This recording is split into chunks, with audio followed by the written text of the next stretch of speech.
to this year's International Rose of Trilliers in half an hour's time.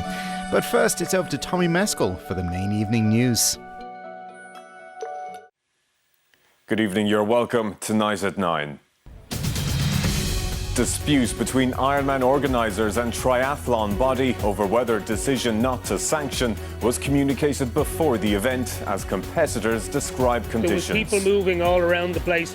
There was a lot of shouting and screaming. There was a sense of panic in the water.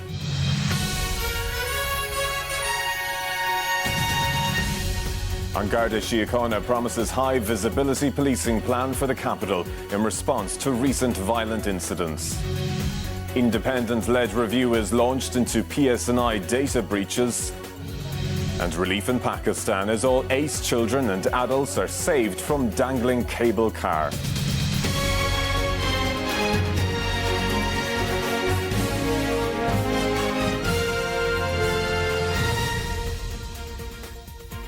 A war of words has erupted between the organisers of last weekend's Ironman event in County Cork, in which 2 men died, and the governing body of the sport here. Organisers say they were only informed that the event would not be sanctioned due to weather conditions hours after the swimming element was completed. However, Triathlon Ireland insists the decision was relayed before the race.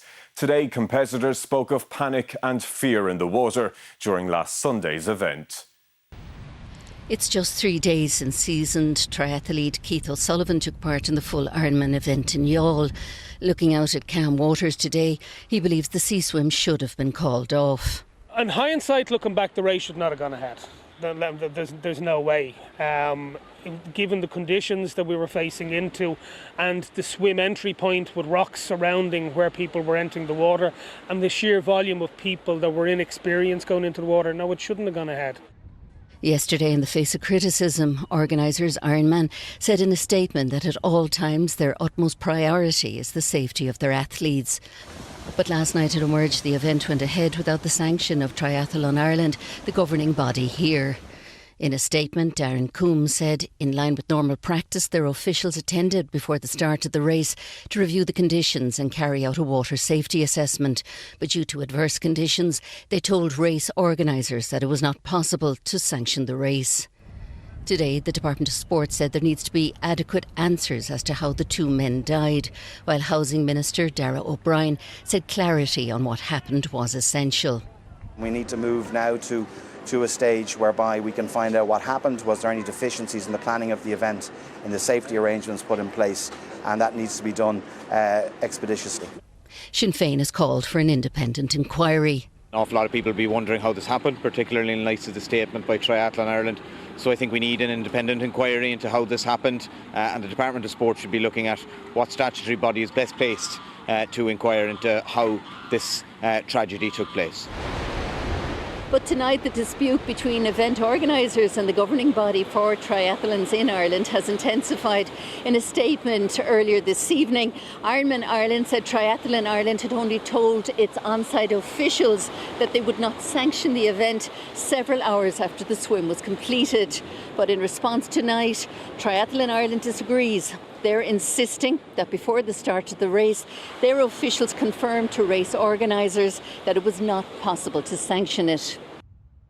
Meanwhile, tributes have been paid to the 2 men who lost their lives. 45-year-old Brendan Wall, who was originally from Slane in County Meath but living in the UK, was described by former colleagues as a wonderful person who was one of life's good guys. While 64-year-old Ivan Chittington's triathlon coach said the former accountant died doing what he loved. Jenny O'Sullivan, RTE News, Youghal, County Cork. An Garda Síochána is promising increased visibility on the streets of Dublin, with plans to deploy armed response units and riot Gardaí if needed to tackle violence and antisocial behaviour. Garda management says it has started using the overtime funding of €10 million allocated last month. A bright, bustling Dublin city centre today, but a darker side of the capital has been evident in recent weeks with several violent assaults, some involving tourists. New figures show an increase in the number of tourists seeking help in dealing with crime. In 2019 we dealt with 711 tourists, and this year we've dealt with 782 tourists. So while it's not hugely increased, it has increased, and the increase we've noticed is in the area of that theft. Today on Garda Síochána outlined how it is spending the additional €10 million allocated by the government to tackle violence and antisocial behaviour in the capital. Greater Garda visibility has been promised on the main thoroughfares of the capital, and Garda Síochána says €2 million has been dedicated to public order policing, saying not only will uniformed Gardaí be seen on the streets, but also specialist units such as air support and armed response units. It's a matter for the Gardaí, the types of days that they have, but we're talking about increased Garda checks, we're talking about increased visibility on our public transport, we're talking about immigration checks. Concerns have been raised about resources. We don't have the personnel available, so what we're asking is more from the same pool of people, so that isn't really sustainable, and the deployment of public order units is an acknowledgement that the existing resources are not capable of providing a visible, preventative, community-based policing service in our capital city. And Garda Síochána says there will be an additional 16,500 hours of policing per month as part of the plan to make Dublin a safer place. Diane Connor, RTE News. A teenage boy has appeared before Dublin District Court charged in connection with the assault and robbery of a group of English tourists earlier this month. The 16-year-old, who can't be identified because he is a minor, was released on bail subject to stringent conditions. On Friday night, August 11th, 4 English tourists were assaulted and robbed on Found Street Upper in Temple Bar by a group of people. The men, aged in their 20s, were among members of an amateur soccer club from Aylesbury in Dublin to play a friendly. The 16-year-old, who appeared before Dublin District Court today, was arrested yesterday morning as part of the Garda investigation. He's accused of 2 charges of alleged assault causing harm and 1 charge of alleged robbery. Garda Ruth Finnegan from Pearse Street Station said he made no reply after being charged and cautioned. She also said CCTV footage of the incident was obtained from a number of premises. The court heard that business owners in Temple Bar feared they could be threatened for providing CCTV. Defence solicitor Luke Staines applied for bail for his client, an application Garda Finnegan objected to due to the seriousness of the alleged offences. Judge Patricia Cronin described the charges as very serious matters, but she granted the accused bail subject to very stringent conditions. They include a curfew between 9 p.m. and 8 a.m, staying out of the Dublin 2 area and signing on daily at a Dublin Garda station, as well as not contacting any of the alleged victims and staff or owners of businesses in Temple Bar. A second person, aged in his late teens, also arrested yesterday, is due to appear in court at a later date, while a 17-year-old, who was before the Children's Court last week accused of robbing one of the tourists, was taken into custody on Saturday after he appeared in court charged with later mugging another man in the same area after being granted bail. Fergal O'Brien, RTE News at Dublin District Court. An independent review team is to examine recent data breaches within the PSNI. The review was announced by the Northern Ireland Policing Board, which today gave its backing to the Chief Constable Simon Byrne following a meeting with him. Simon Byrne on his way to another special meeting of the Northern Ireland Policing Board to discuss the ongoing crisis over data breaches. 2 weeks ago today, it was revealed that personal information about all serving PSNI officers and civilian staff had mistakenly been disclosed online. The following day came news that a police laptop and document containing the names of 200 officers had been stolen from a superintendent's car. This afternoon's meeting discussed those breaches and another smaller incident last week, which resulted in pages containing the names of 42 police officers going missing from a notebook after it fell from the roof of a senior officer's car. Afterwards, the board announced an independent review to examine the circumstances of the breaches. It also gave its backing to the Chief Constable. The Chief Constable retains the confidence of the board to lead the service and the senior team in the wide-ranging programme of work which has been initiated to address all aspects of the data breaches. But it appears that some board members are not entirely happy. and that position could change.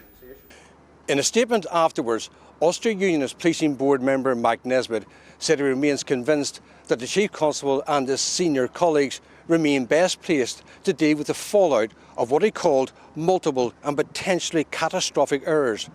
But he added that this should not be taken as a blank cheque, and the time must tell, and quickly.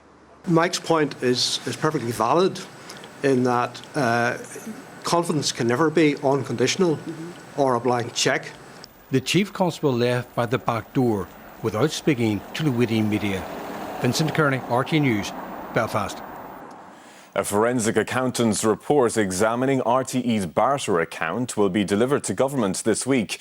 Meanwhile, the Oireachtas Media Committee has invited the RTE board and Director General Kevin Backhurst to attend a hearing next month to discuss the ongoing payments controversy at the national broadcaster. Well, for more on this, we're joined by Sandra Hurley of our political staff. And Sandra, that interim report on the RTE barter accounts, that's due to go to the Minister this week, but also the Director General is due to meet with the Media Minister as well.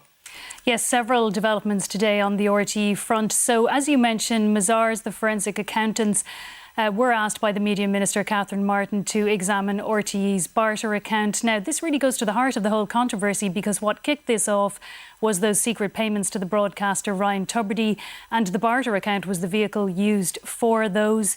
Now, they are going to deliver an interim report to the Minister this week. It will be published, but it's not exactly clear when. Now, also today, the Oireachtas Media Committee met. It is going to hold another hearing next month, and it's going to call in the RTE board and also the Director General, Kevin Backhurst. And I think they will talk about the recent Grant Thornton report, but also many members want to look at the wider issue of funding for RTE. And there was another development on that today, because we got new licence fee figures for the third week in August. They confirm again the downward trend. And overall now licence fee revenue is down just over €5 million since the beginning of July. So that is creating a growing problem. But on the politics of all of this, there has been a lot of focus on the performance of the Media Minister, Catherine Martin. Certainly some of her colleagues, some TDs and senators privately, are saying that she should be a lot more visible on this whole controversy. The Oireachtas Media Committee is going to call her in again now for early October. Now, I understand that the Minister is going to speak publicly later this week, probably after that meeting with senior RTE personnel. She's going to meet the chairperson, Shuni Rahali, and the Director General, Kevin Backhurst. But certainly some of her government partners really want her to show more leadership here. All right, Sandra Hurley, thank you. Ferry operator P&O has announced plans to close its Dublin to Liverpool route later this year. The company said the service is being axed due to the unavailability of a berth in Liverpool. The route is served by 2 P&O ferries, making 24 sailings a week, and is mainly used to transport freight between the UK and Ireland. Still to come on the 9 o'clock news. Approved housing body says it's on track to triple housing delivery over the coming months, but opposition say social housing supply remains a huge issue. And Ciara McGeehan narrowly misses out on medal at the World Athletics Championships, but sets new national record.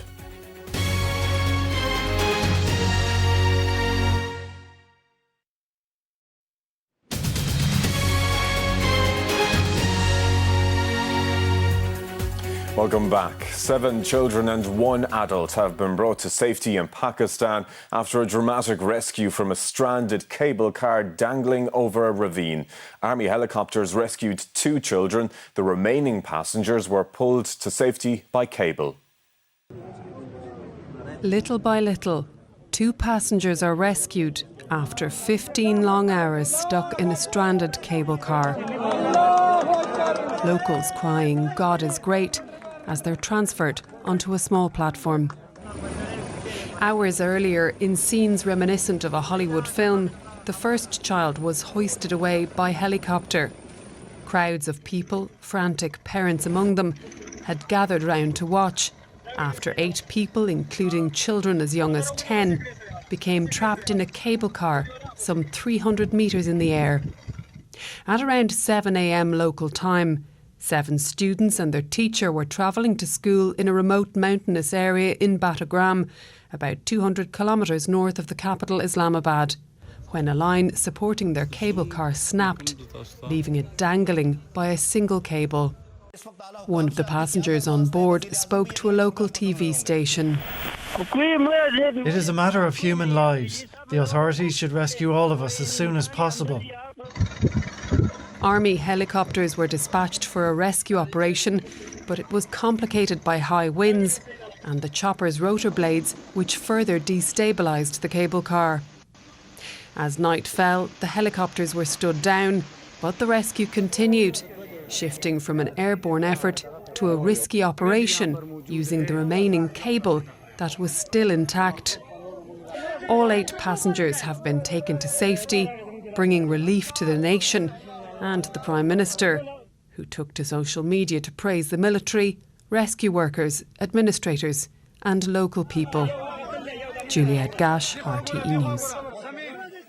The bodies of 18 people have been found in an area destroyed by wildfires in northern Greece. Officials believe they may be the remains of migrants who entered the country illegally, as they were found near the Turkish border on a popular migration route. Greek firefighters are tackling blazes as hot, dry and windy conditions fan flames. The Minister for Housing, Darragh O'Brien, has acknowledged challenges for the private rental sector, but said significant progress is being made in delivering social and cost rental homes. One of Ireland's largest housing bodies today announced it's on track to triple the number of homes being built over the coming months. With building homes a core part of the work by Respond to support communities, today it announced what it described as a breakthrough. It has secured contracts with developers to provide significantly more homes nationwide with government support. We're very much on track to commence delivery on 4,100 homes, social and cost rental homes this year. So we are engaging with government around some of the concerns that we still would have, which would be, inflation costs. We've seen the impact, and also interest rates increase. Their developments are mainly focused on cities so that tenants like Shania are given homes near facilities and in vibrant communities. I feel it's a very good location for us, as it has so many amenities and schools as well. Despite more homes coming on stream, the government remains under pressure. All of us are acutely aware of the continuing challenges. We have a large homeless community, people without homes and emergency accommodation, and they remain my number one priority. And the manner in which we deal with that has to be through supply. That supply issue is down to government missing its targets, according to the opposition, who are also voicing frustration over what they say is a lack of support for many facing exorbitant rents. Rents have become their highest ever levels in Ireland. Dublin, for example, is one of the most expensive places to rent in the entire European Union. So there's a huge amount that needs to be done to support renters and get rents to affordable levels. The Minister has acknowledged that a fundamental problem persists in the private rental sector and that understandably some can't see the progress being made as they pay rents way above the odds. He said he wants to see the renters' tax credit increased and expanded in the upcoming budget. And also expects tax changes for landlords to ensure they stay in the market. Karen Creed, RTE News, Dublin. A newly formed National Ukrainian Choir here has teamed up with songwriter Phil Coulter to re-record one of his most famous songs in a project to promote integration. The group includes 40 people who fled the conflict and are now living in Ireland. It's a Phil Coulter classic that's been given a renewed lease of life.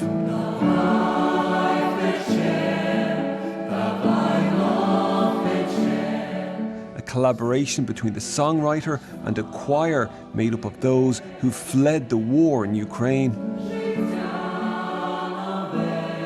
It's an amazing opportunity for all of us to be here today. In my country, what is going on is just it's horrible, but they are supporting us so hard.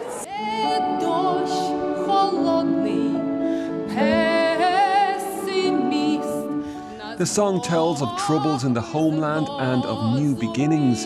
The man who wrote it says the words are as relevant as ever and the partnership profound. It was one of the most uplifting experiences I've ever had. Just to see the pure joy in their eyes, being in an environment which was positive. This was a bit of light into an otherwise pretty dark life. So when I heard them first sing, when I heard this choir first sing My Words in Ukrainian, I really teared up. It was just a wave of emotion. The project was organised by local development companies across the country to promote integration. Really is a show of solidarity, and it's a demonstration of our commitment to integrating members of Ukraine into the community. And also it's fun and it's exciting for people. 4 decades on, the song has found a new audience. Conor Hunt, RTE News. Ciara Mageean has finished 4th in the final of the women's 1500 metres at the World Championships. In what was her second World Championship final, the County Down woman clocked a time of just over 3 minutes 56 seconds, a new national record. Well, for more on this, we're joined by our own Eamon Horan in Budapest. And Eamon, it was a strong performance, but in the end, Ireland just missing out on the medal. Yes, indeed, Tommy. Let's accentuate the positive first. A woman from Ards has finished in the top 4 of a World Championship final. And as you said, in doing so, she set a new national record. No mean achievement. The negative, despite that gallant display, Ciara Mageean finished outside the podium places. So unlike the Europeans in Munich last summer, here in Budapest, ultimately, there is no medal for Mageean. Calling out for Ciara's cause. Come on, Ciara! Do Ireland proud! The Irish making themselves seen and heard around the banks of the Danube. On Ciara Mageean's big day in the sun, her fans were in high spirits. Come on, Ciara! Come on, Ireland! The Down woman arrived looking to join that small but select field of Irish athletes who have triumphed on the global stage. Ciara Mageean of Ireland. She is a European Championship silver medalist. In front of a boisterous Budapest crowd, Mageean lined up for what was her second World Championship final. Mageean going well. She was billed way back as one of our genuine medal contenders, and she was about to prove why, challenging the globe's finest right until the very end. Kipyegon is well clear though. Chamchirchir back in 5th place is out of this now. In Kipyegon with 5 metres, 6 metres, goes clear. Hassan running for a minor medal here. Walteji producing a wonderful run. She's run 3:55. It's going to be no further outside that here, but it's Kipyegon's gold and a fighting 4th there. Brilliant running for Ciara Mageean. The winning time is quick. So it's a 4th place finish and a new national record for Ciara Mageean. No podium place, but by the blue Danube, our girl in green has reminded us all tonight she's still very much at the top of her game. Well, let's put some informed context on what we just witnessed here in the stadium behind us. Let's talk to world champion Rob Heffernan. Rob, you are in awe of what you just saw. Phenomenal performance, Eamon. Like Kiplagat and Kipyegon are arguably 2 of the greatest female athletes of all time. World record holder, and Ciara to run 3:56 in a tactical race to finish 4th. The way she's carried herself all week, the way she's navigated the rungs, and to turn up tonight and put herself in the perfect position to try and win the race and win a medal, she was absolutely brilliant. She's made another jump from last year, and it's a massive step forward to her trying to become Olympic champion in Paris next year. It's bittersweet. And very briefly, it bodes well for Paris. You were saying that 100%. Like we can all get behind. We can all watch Ciara now over the next year, and she's going to go to Paris. The way she carried herself tonight in that final, she's so unlucky, but we can all be so proud of her back home. Rob Heffernan, thank you very much for joining us here live on the 6-1 News. So no medal ultimately for Mageean, but wholesome praise, and it's well deserved too. Back to you, Tommy. Eamon Horan in Budapest, thank you. And that's Tuesday's 9 o'clock news from all the team. Good night and take care.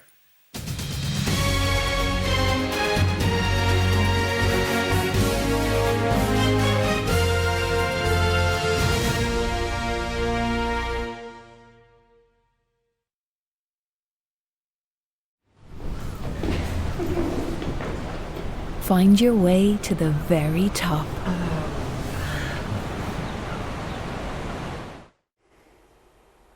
Hello again and good evening. Well, conditions look quite mixed to end the week now. Rain or showers on many of the days ahead, but also we are going to see some longer, drier spells and still managing to be mild or even warm when and where any sunshine gets through. Now, as for tonight, you can see this weather front that's likely to slide up across southern coastal counties, producing some heavy drizzle, mist and maybe some fog along the southern seaboard, and will continue to clip the southeast of Ireland then into tomorrow, Wednesday.